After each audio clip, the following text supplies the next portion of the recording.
The strength of God in us. Paul's works in 2 Corinthians chapter 12, verse 10 are a paradox. We don't often think of hardship and difficulties in life as a sign of strength or joy. Our culture often celebrates the physically and mentally strong, and it's easy to elevate those who are successful and talented. But Paul says that God works differently among those who follow him. Rather than looking for those who are naturally talented and strong, God likes to use those who are weak and humble.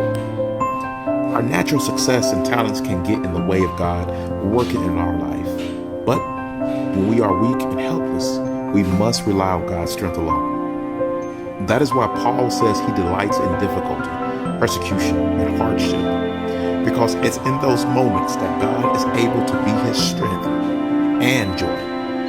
God forms character in times of difficulty. Paul was not a naturally gifted speaker or writer, and yet God worked mightily within his weaknesses to produce powerful speeches and letters that are part of Scripture.